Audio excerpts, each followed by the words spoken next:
Hello everyone. In this video, you will find explanation of Act 3, Scene 5. This scene is set in a lighter vein, which is meant to refresh and amuse and to break the monotony of seriousness, and also to prepare the audience for a more serious scene, that is, the trial scene. The scene takes place in a garden in Belmont. Lancelot, Jessica, and Lorenzo are present in the scene. Lancelot is the comedian of the play. He had served Shylock, who is father of Jessica. And Lancelot is the one who had helped Jessica to elope with Lorenzo by delivering Jessica's letter to Lorenzo. And here they meet again in Belmont. Lorenzo is the one who eloped with Jessica. Lorenzo and Jessica are given the responsibility to take care of Portia's house in her absence, as she is gone to Venice to save Antonio from Shylock. The scene begins with a dialogue from Lancelot, which is meant to add humor to the play and refresh the audience. Now let's begin with the detailed explanation of the scene. Lancelot: Yes, truly, for you look, the sins of the father are to be laid upon the children. Yes, as you see, the sins, the bad deeds of a father are to be revenged upon their children. Therefore, I promise you, I fear you. Therefore, I tell you that I am scared for you. I was always plain with you, and so now I speak my agitation of the matter. The word agitation, Lancelot, means cogitation, which means thought. I was always honest with you, and therefore I speak my thought on this point. Therefore be of good cheer, for truly I think you are damned. Therefore be cheerful, because I think that you will face damnation after death, that is, you will be sent to hell after death. Lancelot in this speech says that the sins that were done by Shylock will be revenged upon Jessica, and therefore for the bad deeds of Shylock she will be sent to hell. Jessica: I shall be saved by my husband. He hath made me a Christian. I will be saved by my husband Lorenzo's act, because he has converted me into Christian. Lancelot: Truly, the more to blame he were Christians enough before, and as many as could well live by one another. Truly, he is to be blamed. We were Christians enough before, and enough who could live together with one another.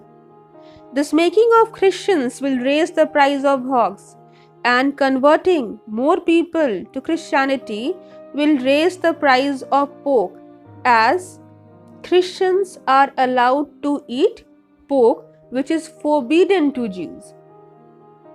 If we grow all to be pork eaters, we shall not shortly have a rasher on the coals for money.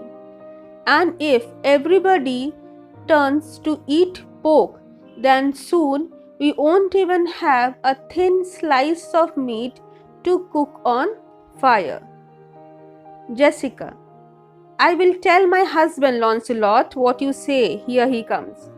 I'll tell my husband Lancelot everything what you are saying. Enter Lorenzo. Lorenzo: I shall grow jealous of you shortly, Lancelot, if you thus get my wife into corners.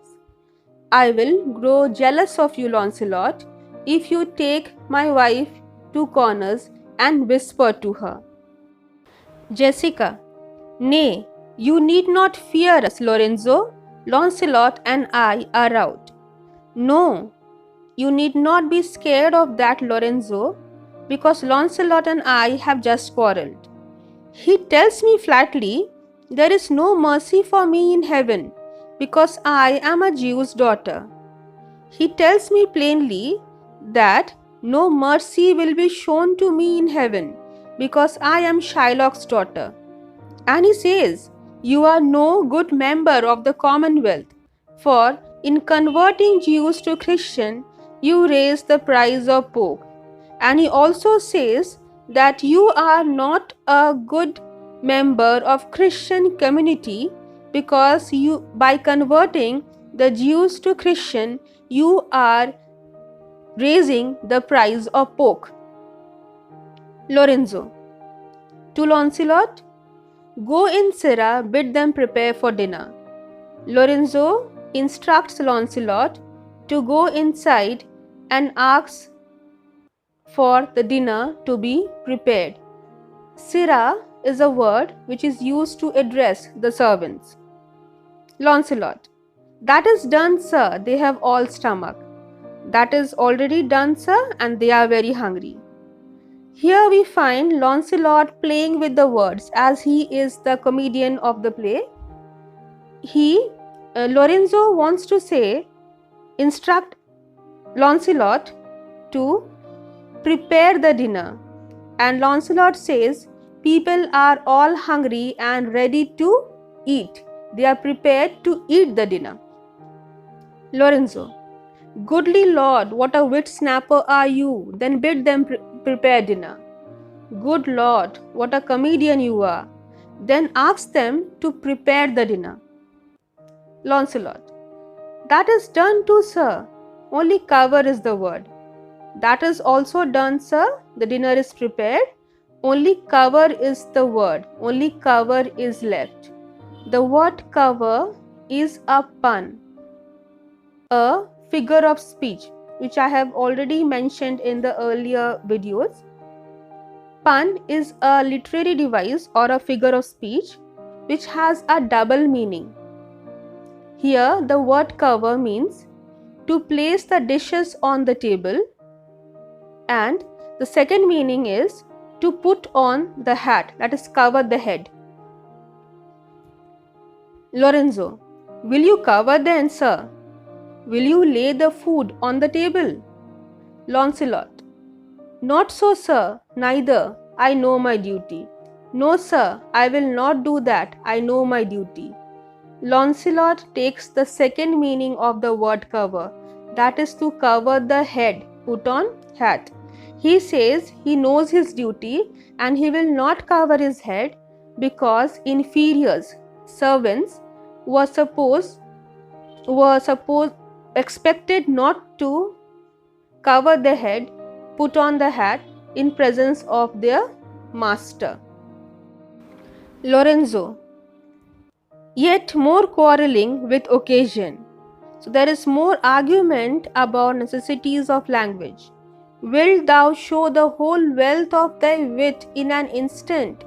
Will you show the whole wealth of your intelligence at this point? I pray thee, understand a plain man in his plain meaning. I request you to understand a simple man in his simple meaning. Go to thy fellows, bid them cover the table, serve in the meat, and we will come into dinner. Go to your people, ask them to lay the table, serve the meat, and we, that is Jessica and I, will come into dinner. Launcelot. For the table, sir, it shall be served in. As far as the food is concerned, it will be served. For the meat, sir, it shall be covered, and the meat will also be served. For your coming into dinner, sir, why, let it be as humours and conceit shall govern. And as far as your coming for dinner is concerned, let it be as per your wish. Exit. Launcelot leaves the scene.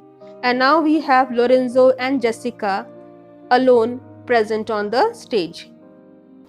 Lorenzo. Oh dear discretion, how his words are suited. What discretion, how splendidly he chooses his word.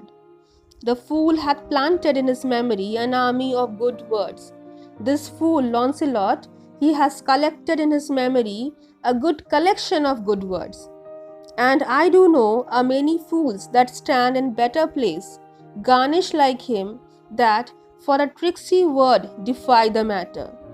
And I know many such fools who occupy a better place than Launcelot. They too are supplied with similar stock, who will ignore the sense of a speech just because of some tricky double meaning word that they use. How cheerest thou, Jessica? Are you happy, Jessica? And now, good sweet, say thy opinion. How dost thou like the Lord Bassanio's wife? Now, my dear, give your opinion. What do you think about Lord Bassanio's wife, Portia? Jessica, past all expressing, beyond all expression, I do not have any word to express to praise her. It is very meet the Lord Bassanio live an upright life. It is very necessary that Lord Bassanio lives an honorable life. For having such a blessing in his lady, he finds the joys of heaven here on earth. And if on earth he do not mean it, then in reason he should never come to heaven. Because by having such a lady, Portia, as his wife, he should find the joys of heaven on earth itself. And if he doesn't find the happiness on earth, then in that case he should never come to heaven. Why, if two gods should play some heavenly match, and on the wager lay two earthly woman, and Portia won, there must be something else pawned with the other, for the poor rude world hath not a fellow. If two gods are playing some heavenly match, and they on wager, that is on bet, they have two earthly women, and if one woman is supposed to be Portia, then something must be added to the value of the other woman to make both the bet equal, because this whole world doesn't have anybody else to equal the qualities of Portia. Lorenzo, even such a husband hast thou of me as she is for a wife. You have such a husband in me who has all the good qualities as you have described in Portia. Jessica, nay, but ask my opinion too of that. No, you should ask my opinion too regarding that. Lorenzo, I will anon. Let us go to dinner. I will soon ask your opinion regarding that. First, let us go for dinner. Jessica, nay, let me praise you while stomach is upon again. It means inclination to praise, and second meaning appetite for dinner, that is hunger. Jessica says, let me praise you till I have the praise you, or till I am hungry. Let me praise you in empty stomach. Lorenzo, no, pray thee, let it serve for table talk. Then whosoever thou speakest, amongst other thing, I shall digest it. No, I request you, let it be left to be spoken at the dinner time, so that whatever and however you speak, I will digest it with the other food.